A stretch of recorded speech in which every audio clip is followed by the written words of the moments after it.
Hello everybody, welcome to Unacademy. Ladies and gentlemen, स्वागत करते हैं अनअकैडमी परिवार पर। पहले तो मैं आप लोगों को ये बता दूं कि this is the recorded session. जैसा कि आप लोगों को पता है कि हमारा नेट प्रॉब्लम चल रहा है, तो नेट प्रॉब्लम को मद्देनजर रखते हुए लाइव नहीं जा रहा मैं, क्योंकि सेशन पूरा नहीं हो पाता। तो ये रिकॉर्डेड सेशन है और इस रिकॉर्डेड सेशन से आपको क्या फायदा होने वाला है पहले वो मैं बता देता हूँ। क्वेश्चन आएगा, क्वेश्चन का आंसर आप लोग खुद अपने मन में करेंगे। जो कमेंट आप करते भी हैं तो अच्छी बात है, बट आप क्वेश्चन का आंसर सारे वन लाइनर फॉर्म में है। सीमेंट और कंक्रीट के क्वेश्चन करने हैं, आपको दिखा था थंबनेल में। तो सीमेंट एंड कंक्रीट के जितने भी क्वेश्चन है आप 10 से 15 सेकंड में पर क्वेश्चन का आंसर कर सकते हैं। तो ज्यादा देर आप लोगों को जरूरत नहीं है, लेकिन क्वेश्चन के पीछे के जो फैक्ट होते हैं, जो एक्स्ट्रा नॉलेज होती है, वो मैं आप लोगों को इसी सेशन में पढ़ाऊंगा, बताऊंगा। तो एक छोटी सी एडवाइस और एक छोटी सी रिक्वेस्ट है कि आप उसको नोट करते रहना अपने पास, ताकि आप लोगों के कंसेप्ट अच्छे से क्लियर रहे और एग्जाम में आप क्वेश्चन को इजीली अटेम्प्ट कर सके। ठीक है, मैं अपने बारे में थोड़ा बता देता हूँ आप लोगों को। मैंने काफी सारे एग्जाम्स क्वालिफाई किए हैं, बुक भी लिखी है, 3 साल से पढ़ा रहा हूँ, काफी सारे बच्चों को सिविल इंजीनियरिंग के प्लेटफॉर्म तक पहुंचाया है, उनको उनकी मंजिल तक पहुंचाया है। काफी लोगों की गवर्नमेंट जॉब में सिलेक्शन हुआ है मुझसे पढ़ के, ऐसा बच्चों ने मुझे बताया है। ठीक है, तो अगर आप लोग भी मुझसे पढ़ना चाहते हैं, सिविल इंजीनियरिंग सीखना चाहते हैं, कंसेप्ट क्लियर करना चाहते हैं, तो अनअकैडमी के प्लेटफॉर्म पर आप मुझसे पढ़ने के लिए प्लस कोर्स ले सकते हैं एसएससी कैटेगरी में, जहां पर मैं आप लोगों को कंप्लीट कवरेज देता हूं। कहने का मतलब टेक्निकल प्लस नॉन टेक्निकल दोनों ही प्रोवाइड करता हूं। तो आप लोगों को कंप्लीट कवरेज मिलती है। इंडिया के लगभग लगभग नियरली 100 टॉप एजुकेटर आप लोगों को वहां पर पढ़ाते हैं। तो आप प्लस सब्सक्रिप्शन ले सकते हैं, एसएससी कैटेगरी में जाकर आप लोगों को बहुत कुछ मिलेगा। ठीक है, अभी इस चैनल पर हमारे करंट अफेयर्स, मैथ्स और रीजनिंग के काफी सारे सेशन होते रहते हैं, तो आप लोग वो भी देखा करिए, आप लोगों को काफी नॉलेज मिलेगी, प्रैक्टिस होगी आप लोगों की। और बहुत जल्दी खुशखबरी देने वाला हूं आप लोगों के लिए। अभी डिस्क्लोज नहीं कर रहा, लेकिन खुशखबरी तो आने वाली है, यूट्यूब के जरिए ही खुशखबरी आएगी। ठीक है, नाउ लेडीज एंड जेंटलमैन, अगर आप लोगों को, जैसे आप सब्सक्रिप्शन हमारा लेते हैं, तो आपको उसमें बेनिफिट क्या मिलता है? डेली लाइव क्लास होती है, टेस्ट होता है लाइव, उससे एनालिसिस अच्छी होती है, स्ट्रक्चर्ड रहती हैं चीजें, आपको पता होता है किस दिन हमें क्या करना है। एक दो दिन हम आगे पीछे हो जाते हैं, बट उसी दिन हम वो करते हैं। और अनलिमिटेड एक्सेस रहता है, you can download the video even, और without using the internet you can go through the video and clearing the concept, and the cost is very less। आप देख रहे हैं 300, इवन मैं कहूंगा 10% और ऑफ कर दो और 270 रुपए महीने से कोर्स स्टार्ट होता है। ईएमआई का ऑप्शन अवेलेबल है, अगर आप लोग लेना चाहते हो ना, तो अकॉर्डिंग टू मी आप लोगों को ले लेना चाहिए, क्योंकि एक बार गवर्नमेंट जॉब लग गई तो आप लोगों का पैसा सब वसूल हो जाएगा, नॉलेज गेन हो जाएगी। और मैं जो अभी पढ़ा रहा हूँ, ये पढ़ाने का मौका मुझे पता नहीं आगे मिले ना मिले, इसलिए अगर मुझसे पढ़ना है तो आप लोग कोर्स ले सकते हैं।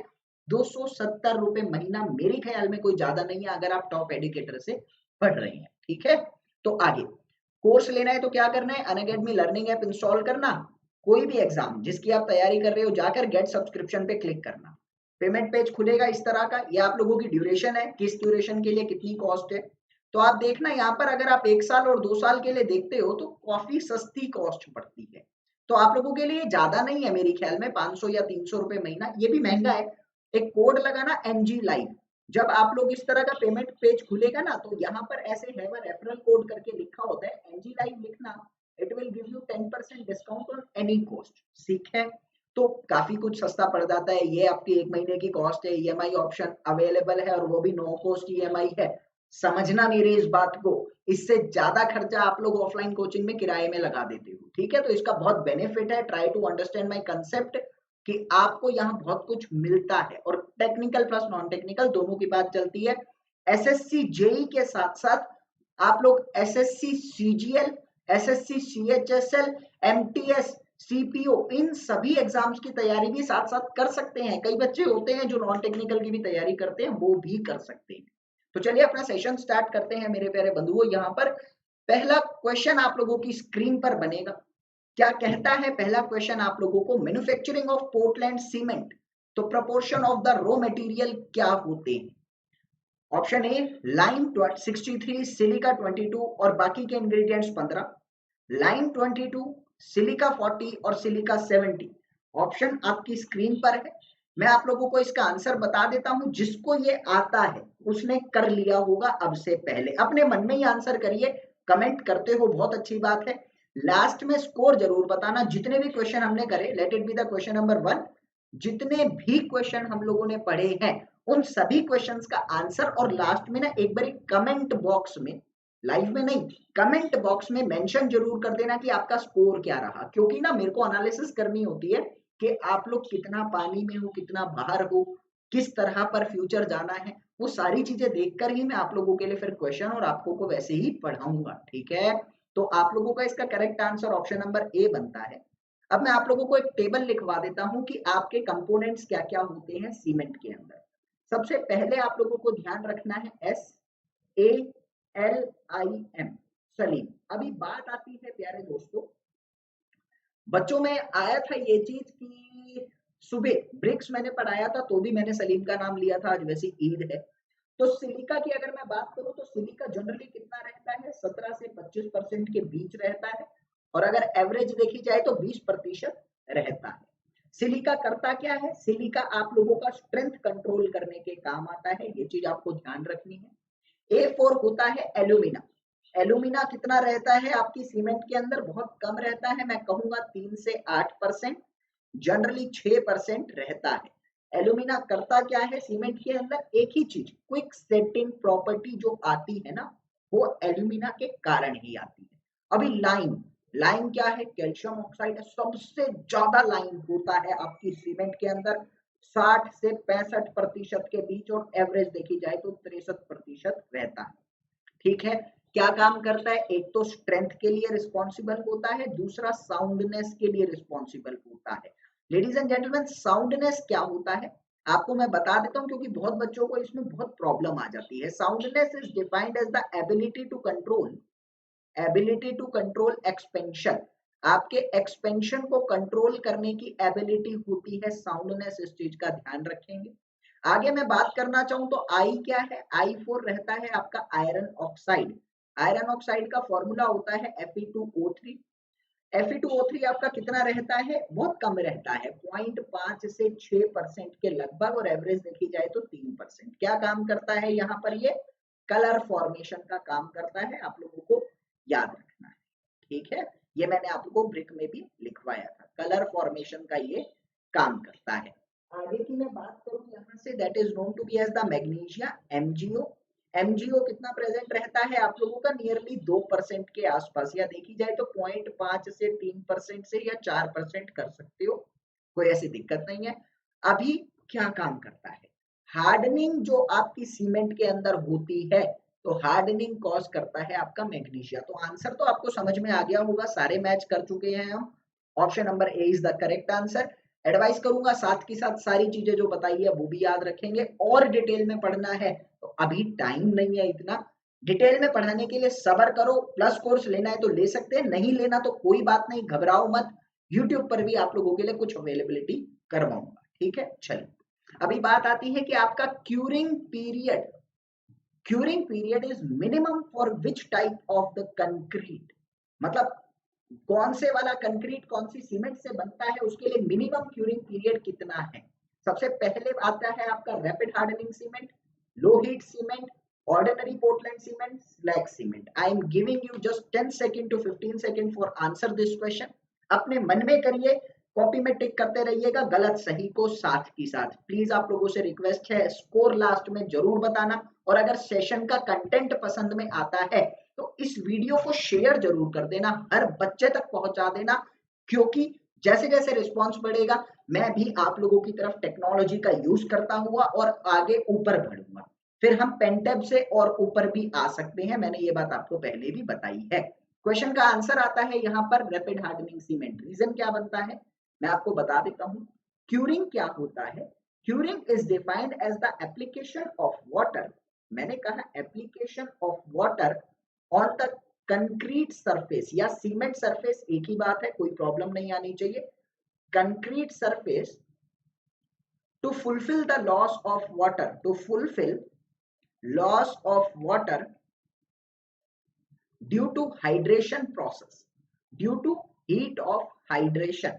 हीट ऑफ हाइड्रेशन के दौरान जो पानी का लॉस होता है उससे क्रैक आ जाते हैं, उसको फुलफिल करने के लिए क्यूरिंग करी जाती है। क्यूरिंग की मैं बात करूं तो 5 तरीके की जनरल क्यूरिंग होती है। पहला होता है आपका बॉन्डिंग क्यूरिंग, दूसरा होता है मेरे प्यारे दोस्तों आपका एसेलरेटेड क्यूरिंग, इसको हम स्टीम क्यूरिंग के नाम से भी जानते हैं, ये एक एसेलरेटेड क्यूरिंग आती है। तीसरा आपका होता है कंपाउंड क्यूरिंग, चौथा आपका होता है वेट हेसेन क्यूरिंग जो हम जूट बैग का यूज करते हैं, and the fifth one is known to be as the sprinkler curing जो हम जनरली डेली लाइफ में करते हैं, पाइप से पानी का छिड़काव करते हैं। ठीक है, अब आगे की तरफ अगर बात करता हूं तो क्यूरिंग से रिलेटेड डाटा आप लोगों को यह समझना, जनरल टाइम कितना होता है आपका क्यूरिंग के लिए। जनरल टाइम क्यूरिंग का कितना होता है, 7 से 10 दिन का रखा जाता है, ये चीज आप लोगों को समझकर चलनी है। ठीक है, वैसे तो अलग अलग होता है हर सीमेंट के लिए, बट इतना हम जनरल लेकर चलते हैं। अब क्वेश्चन का महत्व क्या था, क्वेश्चन में पूछा गया था किस सीमेंट के लिए मिनिमम रहता है, तो क्यूरिंग से रिलेटेड आपको मैंने बताया ये हीट ऑफ हाइड्रेशन से रिलेट करता है। हीट ऑफ हाइड्रेशन एक्चुअली में सेटिंग टाइम के जनरल चलता है। तो आप एक चीज तो याद रखना, जिस सीमेंट का सेटिंग टाइम सबसे ज्यादा होता है उस सीमेंट का क्यूरिंग सबसे ज्यादा करते हैं। क्यों? Because it requires more time for the hydration process, it requires more time for hydration process। इसका मतलब क्या आया कि जितना ज्यादा इसमें हाइड्रेशन के लिए टाइम लगेगा उतना ज्यादा आप लोगों को क्यूरिंग करना पड़ेगा, क्योंकि उतने टाइम तक पानी उड़ रहे हैं उसमें से, जाहिर सी बात है। अभी मेरी बात को समझना, ऑप्शन में आपके पास आया था rapid hardening cement, low heat, ordinary और स्लैग। तो रैपिड हार्डनिंग सीमेंट और ऑर्डिनरी पोर्टलैंड सीमेंट का जो टाइम होता है लगभग सेम होता है, लेकिन क्या होता है प्यारे दोस्तों, रैपिड हार्डनिंग सीमेंट के अंदर आप लोगों का सेटिंग जो होता है वो जल्दी होने के चांस आ जाते हैं। रैपिड इसलिए नाम दिया जाता है, ये हार्ड जल्दी होता है, हार्ड जल्दी होएगा तो कम समय तक क्यूरिंग करूंगा, इसलिए मैंने कहा कि आप लोगों का ये आंसर इसका बनता है। अब मैं आप लोगों को बता देता हूं, एक छोटा सा कंसेप्ट था और कुछ नहीं था। आपके एसएससी के लिए और ज्यादा इंपॉर्टेंट फैक्ट क्या बनते हैं यहाँ से, कि रैपिड हार्डनिंग सीमेंट के लिए आपका टाइम कितना होता है सेटिंग का। अब मैं सेटिंग टाइम लिखवा रहा हूँ, वो चीज आप याद रखना, दो तरह के सेटिंग टाइम होते हैं, एक होता है इनिशियल सेटिंग टाइम, एक होता है फाइनल सेटिंग टाइम। तो 30 मिनट का रहता है और फाइनल सेटिंग टाइम 10 घंटे का रहता है। अगर आप लो हीट सीमेंट की बात करते हैं, लो हीट सीमेंट के लिए प्यारे दोस्तों ये रहता है आपका लगभग 1 घंटे का, और ये रहता है 10 घंटे का। अगर आप क्विक सेटिंग सीमेंट की बात करते हैं तो क्विक सेटिंग सीमेंट के लिए ये टाइम आपका रहता है इनिशियल 5 मिनट और मैक्सिमम 30 मिनट तक का फाइनल हो जाता है। ठीक है, यानी सबसे कम क्यूरिंग कहां पर करनी पड़ती है, क्विक सेटिंग में करनी पड़ती है। उसके बाद आता है पोर्टलैंड पोजोलाना सीमेंट, जो जो इंपॉर्टेंट बन रहा है वही लिखवा रहा हूं, ज्यादा नहीं लिखवाऊंगा। पोर्टलैंड पोजोलाना सीमेंट, उसके लिए कितना बनता है आप लोगों का प्यारे दोस्तों, पोर्टलैंड पोजोलाना सीमेंट की जब मैं बात करता हूं तो उसके लिए मेरा 30 मिनट और 10 घंटे का ही टाइम चलता है। आप लोगों को ये चीज याद रखनी है। Got it? वैसे तो बहुत सारी है बट जो इंपॉर्टेंट लगी मैंने वो आप लोगों को बता दी। नेक्स्ट क्वेश्चन पर चलते हैं। The mixture of different ingredients of the cement is burnt at, the mixture of different ingredients of cement is burnt at option A 1000 degree Celsius, 1200 degree Celsius, 1400 degree Celsius या 1600 degree Celsius. Option A, option B, option C और option number D.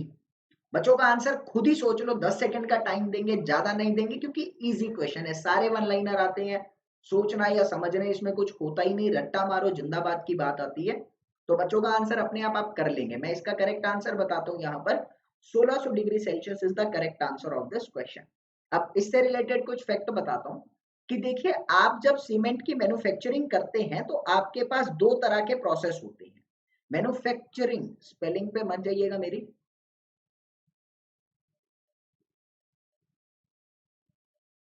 मैंने कहा आप जब cement की manufacturing करते हैं तो आपके पास दो तरह के मटेरियल आते हैं, दो तरह के प्रोसेस होते हैं। एक होता है आपका ड्राई प्रोसेस, एक होता है आपका वेट प्रोसेस। अब यहाँ पर बात आती है प्यारे दोस्तों, ये ड्राई प्रोसेस और वेट प्रोसेस में फर्क क्या है, जो इससे रिलेटेड बनता है वो बता देता हूँ आप लोगों को। कि ड्राई प्रोसेस आप कब यूज करते हैं, ड्राई प्रोसेस आप कब यूज करते हैं मेरे प्यारे बंधुओं? जब आपके पास हार्ड रॉक होती है, हार्ड रॉक को चूरा करना होता है तो ड्राई प्रोसेस। और वेट प्रोसेस कब यूज करते हैं? जब आपके पास सॉफ्ट रॉक होती है। ये चीज आपको समझना है। ड्राई प्रोसेस के अंदर प्यारे दोस्तों आप लोगों का पानी कितना लगता है, वाटर कितना ऐड किया जाता है इसके अंदर? 14% of the weight of the rock. और वेट प्रोसेस के अंदर आपका पानी कितना आता है? 40% वाटर आप इसमें ऐड करते हैं। ठीक है, अभी बात आती है कि ड्राई प्रोसेस पर आप कितना गर्म करते हैं, टेम्परेचर कितना रखा जाता है? 1400 से 1600 डिग्री सेल्सियस का टेम्परेचर इसमें रखा जाता है। वेट प्रोसेस में कितना होता है आप लोगों का? 1500 से 1600 डिग्री सेल्सियस का टेम्परेचर रखा जाता है।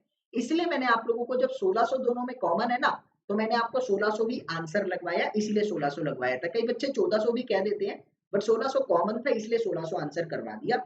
आई होप समझ रहे होंगे जो मैं कहना चाहता हूँ। अब बात आती है यहाँ पर, इसमें से महंगा कौन है? एक्सपेंसिव दोनों में से कौन आता है? वेट प्रोसेस जो है वो ड्राई प्रोसेस से ज्यादा महंगा पड़ता है। क्यों? क्योंकि इसके अंदर प्यारे दोस्तों आप लोगों को लॉन्ग रोटरी किल यूज करना पड़ता है। ठीक है, अब यहाँ पर एक छोटा सा नोट करके लिखना, इंपॉर्टेंट बात बता रहा हूं आप लोगों के लिए मेरे प्यारे दोस्तों, कि आप क्या करते हो, मैन्युफैक्चरिंग के दौरान जिप्सम को ऐड कर देते हो सीमेंट के अंदर। Gypsum is added in the cement. कितना ऐड करा जाता है पहले तो वो समझते हैं। 2 से 3% जिप्सम ऐड करा जाता है। क्यों? क्योंकि ये जिप्सम आपका रिटार्डर की तरह काम करता है। इंपॉर्टेंट बात है, आप लोगों को ध्यान रखनी। ठीक है, चलिए, ये सारे फैक्ट इस क्वेश्चन से रिलेटेड थे। आंसर आपको समझ में आ चुका था, 1600 डिग्री सेल्सियस।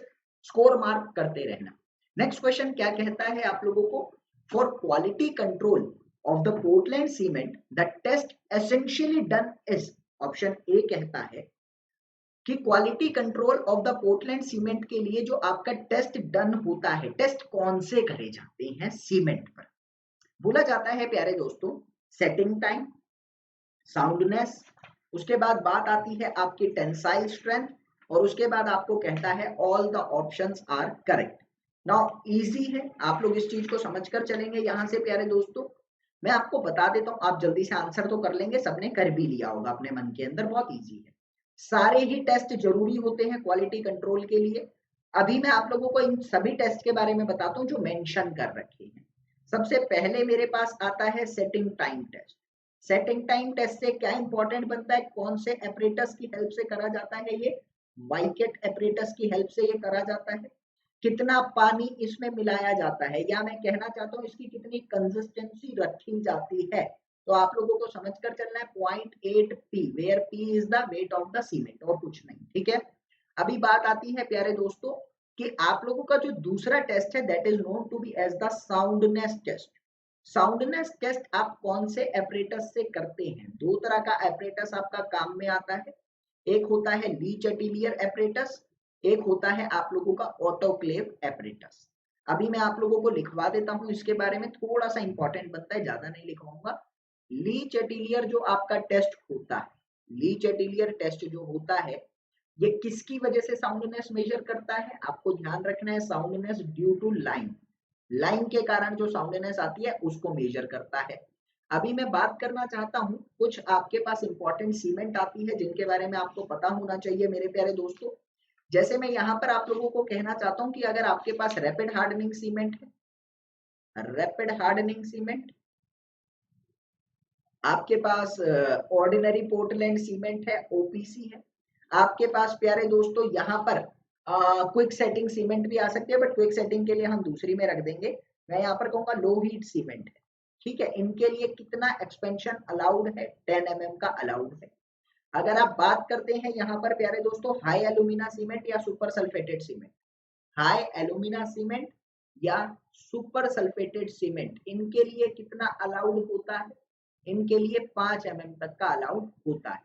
ऑटोक्लेव टेस्ट की मैं बात करूं तो ऑटोक्लेव टेस्ट जो है आप लोगों का, ऑटोक्लेव टेस्ट जो होता है ये कितना होता है? पहली बात तो it is measured soundness due to the lime and magnesia. ये लाइम और मैग्नीशिया दोनों के कारण साउंडनेस को मेजर कर सकता है, ये चीज आपको समझनी है।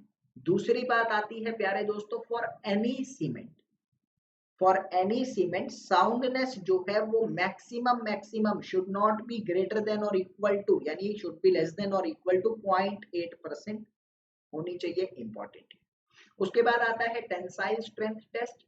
तो टेंसाइल स्ट्रेंथ टेस्ट की मैं बात करता हूं तो एक ही इंपॉर्टेंट क्वेश्चन बनता है आप लोगों से कि कौन से एपरेटस से इसको परफॉर्म किया जाता है, ब्रिकेट एपरेटस, इंपॉर्टेंट है, आप लोगों को ये याद रखना है, ठीक है। चलिए अभी बात आती है प्यारे दोस्तों, एक और चीज भी लिख सकते हो, स्प्लिट टेंसाइल स्ट्रेंथ एपरेटस या फिर स्प्लिट टेंसाइल टेस्ट से भी इसको हम निकालते हैं। नेक्स्ट क्वेश्चन क्या कहता है, initial setting time is due to the, initial setting time of the cement जो होता है ये किस कारण से आता है। Option A tri calcium aluminate, tri calcium silicate, di calcium silicate और टेट्रा कैल्शियम एल्यूमिनोफेराइट। जल्दी से आंसर करेंगे, इजी क्वेश्चन है, आप लोगों को ये पता होना चाहिए और आसान है, इस तरह के क्वेश्चन आप लोग काफी बार कर लेते हो।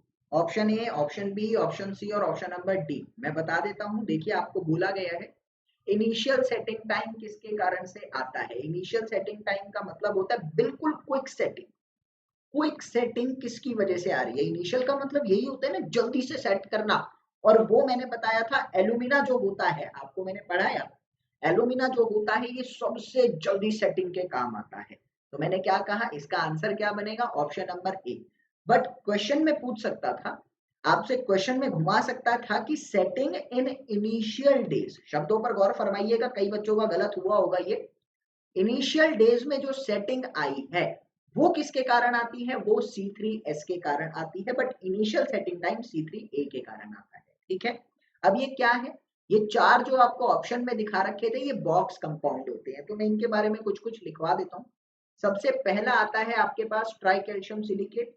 इसमें कितना प्रेजेंट होता है ये चीज आप लोगों को ध्यान रखनी है, 25 से 40%, और जनरली हम कहते हैं 40% ही इसको लेकर चलते हैं।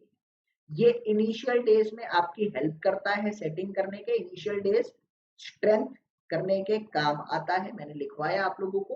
अभी इसकी हीट ऑफ हाइड्रेशन कितनी होती है, इंपॉर्टेंट है आप लोगों के लिए, 500 जूल पर ग्राम, ठीक है। दूसरा आता है मेरे पास C2S। C2S क्या होता है, डाइकैल्शियम सिलिकेट। C2S कितना प्रेजेंट होना चाहिए आपका, 32% के आसपास। ये मैं कहूंगा लेटर स्ट्रेंथ जो 1 साल के आसपास होती है उसके काम आता है ये। इसका हीट ऑफ हाइड्रेशन 240 जूल पर ग्राम रहता है। तीसरा आता है C3A, बहुत जल्दी सेटिंग के काम आता है, ट्राइकैल्शियम एल्यूमिनेट होता है, बहुत कम रहता है, लगभग 10.5% तक, लिख लो मैक्सिमम कितना, 11%, ठीक है।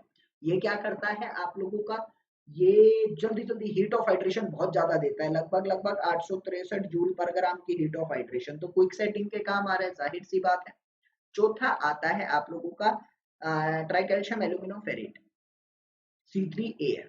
ये क्या करता है, ये स्ट्रेंथ के लिए रिस्पॉन्सिबल नहीं होता, नो स्ट्रेंथ रिस्पॉन्सिबल, ये चीज आप लोगों को समझकर चलनी है, इंपॉर्टेंट है। उसके बाद एक इंपॉर्टेंट बनता है, ये कितना प्रेजेंट होता है, सिर्फ 9%। इसकी हीट ऑफ हाइड्रेशन कितनी होती है, 420 के आसपास होती है, 420 जूल पर ग्राम के आसपास इसकी हीट रखी जाती है, याद रखना, ठीक है। चलिए नेक्स्ट क्वेश्चन क्या कहता है, strength of the concrete is directly proportional to, strength of the concrete किसके डायरेक्टली प्रोपोर्शनल होती है। Option A cement water, sand cement, water aggregate, and all the options are correct. Option A, option B, option C, option number D.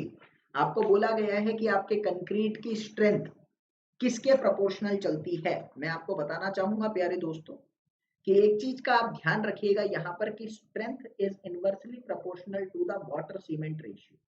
जितना ज्यादा पानी होगा उतनी कम strength होगी, और workability is directly proportional to the water cement ratio. जितना ज्यादा पानी होगा उतनी ज्यादा आप लोगों की वर्केबिलिटी रहेगी, और जितना ज्यादा पानी होगा उतनी कम स्ट्रेंथ रहेगी। लेकिन यहाँ पर क्वेश्चन में उल्टा दे रखा है, आप इसको लिख रहे हो सीमेंट वाटर रेशियो, यानी सीमेंट ज्यादा होगा तो सैंड ज्यादा होगी ना, सॉरी स्ट्रेंथ ज्यादा होगी, तो option number A is the correct answer. अब मैं आपको यहाँ पर और कुछ भी बताना चाहता हूँ कि strength also depends on, strength also depends on, किस पर डिपेंड करा जाता है स्ट्रेंथ, पहला होता है ग्रेड ऑफ सीमेंट पर, जितनी ज्यादा ग्रेड होगी उतना ज्यादा चलेगा। दूसरा आता है आपका shape and size of the aggregate पर भी आपकी कंक्रीट की स्ट्रेंथ डिपेंड करती है, ठीक है। आगे मैं कहना चाहूंगा प्यारे दोस्तों, सीमेंट वाटर या वाटर सीमेंट रेशियो पर भी डिपेंड करता है, इंपॉर्टेंट बनता है। चौथा मैं कहना चाहूंगा कॉम्पेक्शन पर डिपेंड करता है, जितना ज्यादा कॉम्पेक्शन होगा उतना सही रहेगा, उतना ज्यादा ताकत देगा, ठीक है। क्यूरिंग टाइम पर भी डिपेंड करता है। ये 5 फैक्टर मेन है, आप लोगों को समझकर चलने। नेक्स्ट क्वेश्चन करते हैं, क्या कहता है, for complete hydration of the cement water cement ratio कितनी चाहिए होती है। कंप्लीट हाइड्रेशन के लिए कितनी वाटर सीमेंट चाहिए होती है। ऑप्शन ए, अच्छा क्वेश्चन है, वेरी वेरी अच्छा क्वेश्चन, ठीक है। 0.25 से कम, 0.25 से ज्यादा बट 3.5 से कम, 3.5 से ज्यादा 4.5 से कम, और 4.5 से ज्यादा और 6 से कम। Option A, option B, option number C, option number D. Complete hydration के लिए कितनी वाटर सीमेंट रेशियो की जरूरत होती है। मैं आप लोगों को बताना चाहूंगा लेडीज एंड जेंटलमैन, देखिए क्या है, कंप्लीट हाइड्रेशन की जब बात चलती है यहाँ पर, तो कंप्लीट हाइड्रेशन के लिए आपको ध्यान रखना है आपकी वाटर सीमेंट रेशियो जो है वो 0.45 से ज्यादा होनी चाहिए। और जनरली आप ये चीज भी ध्यान रखेंगे, जनरली वाटर सीमेंट रेशियो कितनी वेरी करती है आपकी, 0.35 से 0.65 के बीच वेरी करती है। तो क्वेश्चन आप लोगों से इस तरीके से भी पूछा जा सकता है, मिनिमम वाटर सीमेंट रेशियो कितनी चाहिए, 0.35, और पूछा जा सकता है मैक्सिमम वाटर सीमेंट रेशियो कितनी होनी चाहिए, 0.65। लेकिन कंप्लीट हाइड्रेशन के लिए 0.45 चाहिए है। तो आप कहेंगे option number D is the correct answer of this question. इसके बारे में और कोई फैक्ट ऐसा है नहीं, रीजन है तो वो मैं अभी बता नहीं सकता। नेक्स्ट क्वेश्चन पर आते हैं। नेक्स्ट क्वेश्चन कहता है workability of the concrete mix with low water cement ratio is determined by. Option A slump test, tensile strength test, compacting factor test, या फिर फ्लेक्सर स्ट्रेंथ टेस्ट। जल्दी बताएंगे क्या कहता है कि वर्केबिलिटी किससे मेजर करी जाती है। वेरी इजी क्वेश्चन और 2017 एसएससी का क्वेश्चन है, बहुत इजी है। Slump test is the correct answer of this question. जब हम वर्केबिलिटी की बात करते हैं तो मैं आपको बता देता हूं वर्केबिलिटी होती क्या है। मैं एक ही चीज कहना चाहूंगा, ease of mixing, transporting and placing. आप अपने कंक्रीट के साथ कितनी आसानी से काम कर सकते हैं, that is known to be as the workability, ठीक है। अभी की मैं बात बताऊं प्यारे दोस्तों, वर्केबिलिटी 3 तरह से मेजर की जाती है। 3 तरह से मेजर करने का कौन सा आपके पास वो मेथड्स है। पहला होता है आपका स्लम्प टेस्ट, ठीक है। दूसरा होता है आपका compacting factor test, and the third one is known to be as the VB test. ये चीज आप लोगों को समझनी है, ठीक है। अब बात आती है कि इसमें से आप लोगों का स्लम्प टेस्ट जो है ये किसके लिए यूज होता है। मैं कहूंगा जब आपका कंक्रीट हाईली वर्केबल होता है तो आप स्लम्प टेस्ट को यूज करते हो। ये रहता है मीडियम वर्केबल के लिए, और ये रहता है लो वर्केबल के लिए। ये चीज आपको ध्यान रखनी है। कुछ इंपॉर्टेंट फैक्ट जो एसएससी में डायरेक्टली पूछ सकता है आप लोगों से, एसएससी की बात करूं तो हर एग्जाम की बात करूंगा। वो इंपॉर्टेंट फैक्ट क्या है कि स्लम्प टेस्ट जो आप यूज करते हैं, slump test only can be performed only can be performed on aggregate size greater than, sorry, smaller than और इक्वल टू 36 mm। कई किताबों में 38 होता है, समझ कर चलिएगा। और मैं कहना चाहता हूं जो कॉम्पैक्टिंग फैक्टर की वैल्यू होती है वो 0.65 से 1 के बीच वेरी करती है। ये मिनिमम वैल्यू है, ये मैक्सिमम वैल्यू है। तो ये 2 क्वेश्चन इंपॉर्टेंट बनते हैं, बाकी भी इंपॉर्टेंट बनता है, टेबल से वो यहाँ नहीं पढ़ा सकता, इसलिए ये मैंने आप लोगों को समझाया। समझ में आ रहा है, जरूरी है आप लोग याद रखते रहना बस। Next question, separation of coarse aggregate from mortar during transportation क्या कहलाता है। इसका जीआईएफ लाने की सोच रहा था लेकिन बन नहीं पाया, एक्चुअली एडिटर जो था वो बिजी था थोड़ा सा, तो जीआईएफ बन नहीं पाया। नेक्स्ट क्लास में आता हूं तो जीआईएफ इसकी दिखा दूंगा अगर बन जाए तो। जीआईएफ से आप लोगों को याद रहेगा हमेशा, वैसे तो आसान है, बच्चों का आंसर भी आ गया होगा अपने आप में। तो सेग्रीगेशन इसको कहा जाता है, मैं आपको बता देता हूँ ये क्या क्या होते हैं। देखिए, ये तो डेफिनेशन आपको समझ में आ चुकी है कि प्लेसमेंट के दौरान एग्रीगेट्स का मोटार से अलग होना वो क्या कहलाता है? आंसर है सेग्रीगेशन। तो आंसर तो समझ आ गया, डेफिनेशन भी समझ आ गई। ब्लीडिंग क्या होता है? ब्लीडिंग होता है यहाँ पर सेपरेशन ऑफ वाटर, या फिर ऐसा लिख देता हूं मैं ब्लीडिंग को कि coming out of water over the concrete surface. मैंने एक्चुअली में बीएमसी आपको पढ़ाई है, अनअकैडमी के प्लेटफॉर्म पर ही पढ़ाई है, सर्च करना अनअकैडमी कंक्रीट तो आपको मैं दिखूंगा, और उधर मैंने आपको डिटेल में पढ़ाया है, तो आप देख सकते हैं, रिवीजन कर सकते हैं, कोई ऐसी दिक्कत नहीं होगी। Coming out of water on the surface after setting, coming out of water on surface after moulding the concrete, after moulding, concrete को बिछाने के बाद पानी ऊपर आ जाता है, वो चीज की मैं बात कर रहा हूं। ठीक है, अभी बात को क्लियर करेंगे। ब्लीडिंग समझ में आया। क्रीपिंग में कई बार बता चुका हूं, परमानेंट डिफॉर्मेशन कहलाता है, और श्रिंकेज मतलब सिकुड़ना होता है। ठीक है, चलिए, तो यहां पर ना इतने ही क्वेश्चन लाया। अपना अपना प्लीज लाइव में तो मत लिखना क्योंकि वीडियो रिकॉर्डेड है, लेकिन जो भी मैंने आप लोगों को फैक्ट बताया ना बहुत इंपॉर्टेंट है, आप लोगों को काफी कुछ सिखाएगा ये फैक्ट। और थोड़े दिन हम शायद से रिकॉर्डेड चलाएं क्योंकि मेरा नेट का बहुत प्रॉब्लम आ रहा है, क्लास ही नहीं हो पाती है, मजा नहीं आता, इंटरेस्ट खत्म होने के चांस होते हैं। ठीक है, तो आप लोग बस पढ़ना, अपना अपना स्कोर कमेंट बॉक्स में मेंशन करना ताकि मुझे भी पता लगे कि हाँ आप लोग देख रहे हो या नहीं देख रहे अच्छे से। ठीक है, दूसरी बात प्यारे दोस्तों, जिस भी बच्चे को कोर्स पढ़ना है, अगर ऐसे ही डिटेल में जानना है, कोर्स पढ़ना है, तो आप लोग कोर्स ले सकते हैं एनजी लाइव कोड को यूज करके। ठीक है, आपको 10% का डिस्काउंट मिलेगा, सब कुछ कैपिटल में डालना। और जो नए बच्चे हमारे साथ जुड़ रहे हैं उनको मैं कहना चाहता हूं कि सब्सक्राइब जरूर कर लेना और बेल आइकन दबा लेना ताकि आपके पास नोटिफिकेशन आती रहे। टेलीग्राम ग्रुप से जुड़ सकते हैं, स्टार्टिंग में मैंने आपको टेलीग्राम का लिंक दिखाया था, आप हमारे टेलीग्राम से जुड़ो, वहां अपडेट मिलती रहती है, कौन सा सेशन कब होता है, नॉन टेक्निकल टेक्निकल के टीचर्स वहां अपने अपने बारे में बताते रहते हैं। So thank you for continuously watching me. जय हिंद, जय भारत, हंसते रहो, मुस्कुराते रहो, नेगेटिविटी से दूर रहो। और हाँ, कल मुझे एक बच्चे का कमेंट आया, सर आजकल आपका नाम बहुत उछल रहा है। जब भी टीचर चैनल चेंज करता है, आपको पता था कि जब मैं पुराने चैनल पे था वो टोटली डिपेंड था, आपको भी पता है, तो मैंने जब एकदम छोड़ा है तो थोड़ा तो भूखाएगा, थोड़ा तो गड़बड़ाएगा, सिंपल सी बात है। तो बोलने दो, कुछ नहीं जाता, सिंपल सी बात है, मैं तो इग्नोर करता हूं। और एक बात तो सुन लेना, जब इंसान अंदर से दुखी होता है ना, तो दो रास्ते होते हैं, या तो माफी मांगता है या बुराई करना स्टार्ट कर देता है। अभी जो भी वो मेरे खिलाफ बोलते हैं ना, मेरे को कोई फर्क नहीं पड़ता क्योंकि मैंने नहीं किया, उनके पास कोई प्रूफ नहीं है, कोई प्रूफ नहीं है। और बोलने वाले तो बहुत होते हैं, दुनिया बोलती है, कुत्ते भी बोलते हैं, मुझे क्या लेना उनसे भाई। तो आप लोग भी इन चीजों से दूर रहो, बिल्कुल नहीं, पढ़ाई करो, सिर्फ तुम्हारा काम सिलेक्शन है और सिलेक्शन ही करवाना है बस, और कुछ नहीं करवाना। ठीक है, सिलेक्शन होने के बाद ये दुनिया तुम्हारी, इज्जत तुम्हारी, घर वालों की इज्जत अलग से, और देश के लिए कुछ करने का मौका मिलेगा बढ़िया। सो हंसते रहो, मुस्कुराते रहो, जय हिंद, जय भारत।